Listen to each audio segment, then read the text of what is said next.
Есть у меня вот такая болгарка аккумуляторная. Купил я ее уже довольно давно, в прошлом году. Успешно эксплуатировал. Работает она нормально. Как бы особых претензий нет.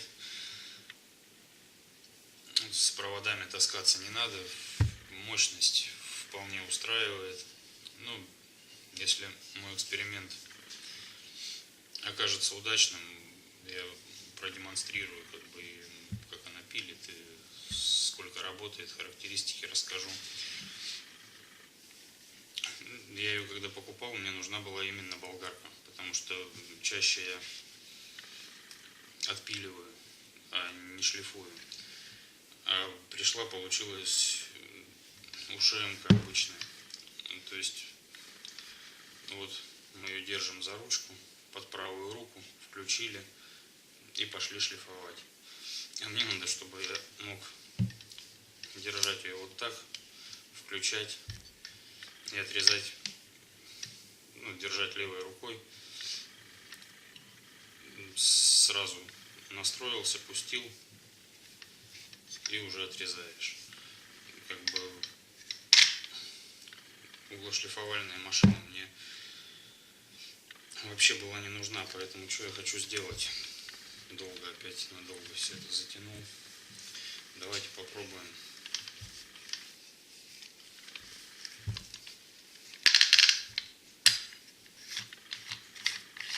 Ее разобрать. Сейчас покажу, что я хочу сделать.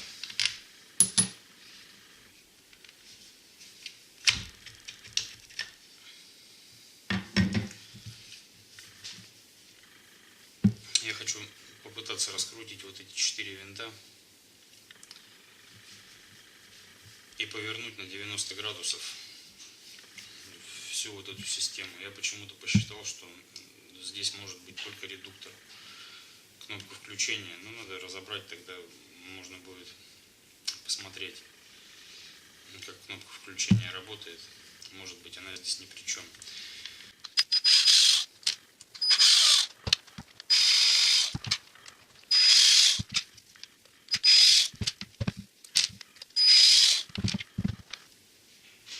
Сначала потихоньку попробуем заглянуть, не разбирая, а то потом не соберешь, блин. Так. Ну-ка. А если попробовать не разбирая? Она прекрасно повернулась. А вот встанет ли на место?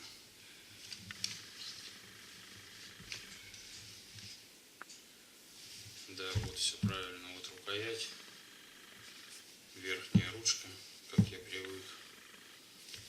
Все, если мы ее в таком положении соберем, и она заработает, я буду восхищен гениальностью американских инженеров.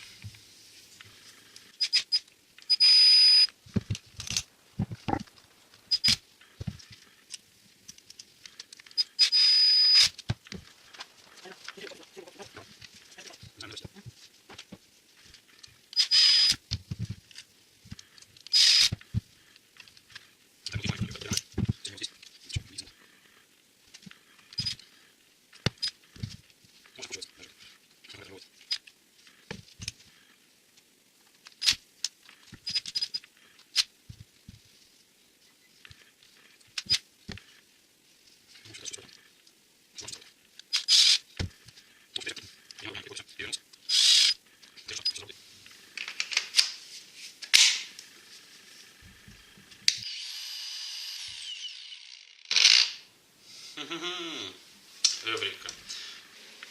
Вот теперь развесовка то, что надо. Палец сам ложится на кнопку включения, можно настроить, включить без всяких, потому что приходилось ее, когда она была развернута, прям слишком много лишних движений для того, чтобы настроиться и распилить. Сначала ее надо как-то там было включить, потом настроиться уже со включенной, поднести там отпилить. Здесь же все намного проще. Все, вот такая она и должна быть. Я просто не знал, что башка так легко меняется. Если бы знал, может быть, и не сделал бы этого обзора. Вчера я что-то воодушевленный тем, что мне удалось головешку и свернуть, пропел дифирамбы американским конструкторам. А сегодня смотрю, что у Боша, в общем-то, такая же точно система. И, скорее всего, головешка у нее тоже поворачивается, и можно настроить ее хоть под шлифовку, хоть под распил. Мне кажется, она также повернется, но я не пробовал, ну и не буду пробовать. Сейчас хотел сказать, речь не о ней, но и о ней тоже. Мы сравним сетевой Bosch с аккумуляторной Milwaukee. Меняем ракурс. Вот так попробую настроить. Пилить будем ШХ-15 20 диаметра на скорость. Сетевой Bosch. Кнопка включения у Bosch намного лучше, чем у Milwaukee. Мне больше нравится. Может быть, потому что привык. Поставил абсолютно два новых диска, абсолютно одинаковых, чтобы сомнений не было.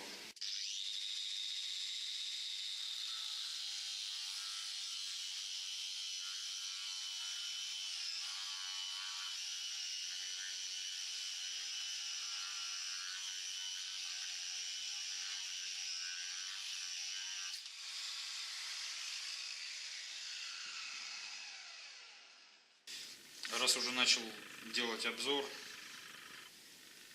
заряд аккумулятора всего 2 деления. Вот на этом инструменте я почему-то обратил внимание, что мощность инструмента не падает с понижением заряда аккумулятора.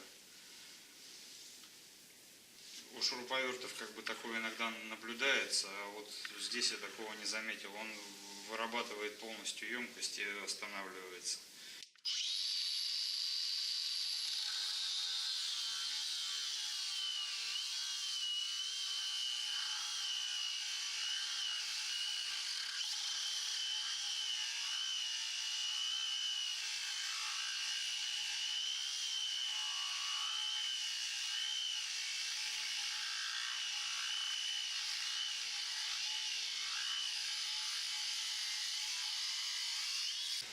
Ну и вот, если быть объективным, пилит она, конечно, мне показалась немножко помедленнее, чем сетевая.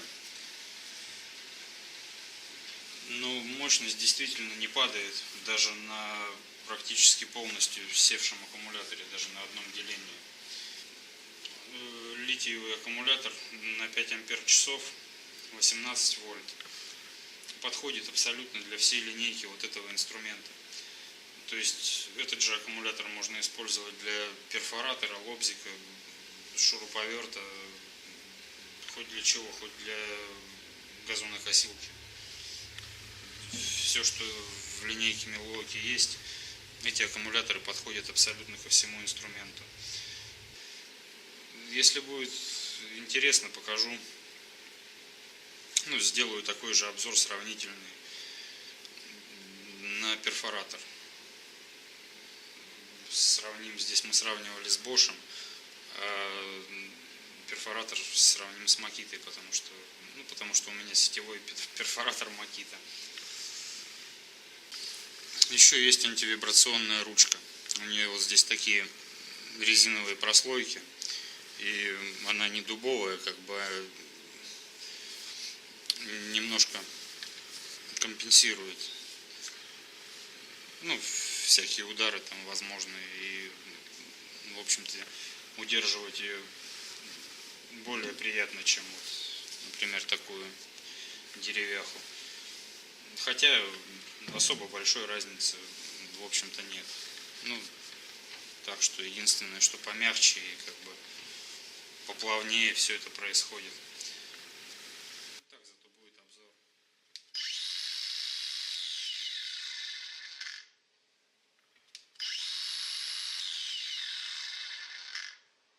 камеру она не хочет залипать. А бывает у нее иногда все-таки в этой кнопке. Мне кажется, я с этим еще столкнусь.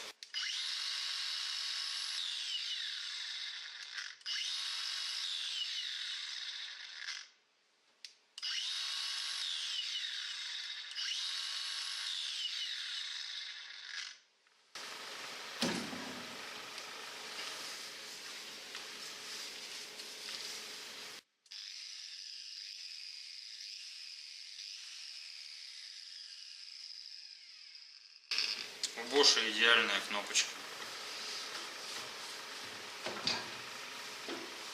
Если уже говорить, то говорить правду, и как бы скрывать мне смысла нет. Я рекламу Милохи не делаю. Кнопка, прям выражаться просто неохота. Но кнопка никакая вообще. Очень неудобное включение. Прям есть такие же болгарки, они, кстати, стоят вообще ни насколько не дороже, стоят столько же. У них еще есть кнопка, как-то она зажимается на рукояти. Ну, если кому интересно, кто заинтересуется, можете посмотреть. Я выбрал специально вот такую, потому что я знал, что на Bosch мне эта кнопка очень удобная была. Если бы я знал, что здесь такая кнопка, я бы, наверное, все-таки взял с клавишей. Ну, уже вот взял такую, и вот могу сказать, это единственное, в чем я на данный момент в этом инструменте разочаровался. Кнопка включения мне очень не нравится, хотя она и перестала залипать. Включить ее целая проблема. Ну и еще, если уже придираться, Bosch я вообще всегда считал самым удобным инструментом, и в этом случае тоже. Вот этот наклон рукояти, вынесенная как бы немножко вперед рукоять, это настолько удобно. Я как бы к этому уже, можно сказать, что привык, но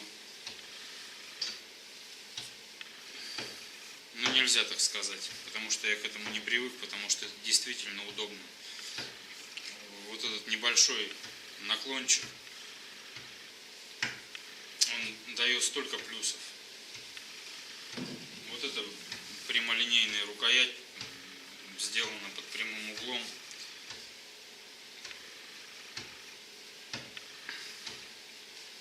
Но она вообще мимо просто. Она не дает того контроля. Если мне надо будет что-то филигранно, например, распилить, очень точно какой-нибудь лист или какую-нибудь форму выпилить, я эту болгарку даже в руки не возьму. Я все сделаю вот этой.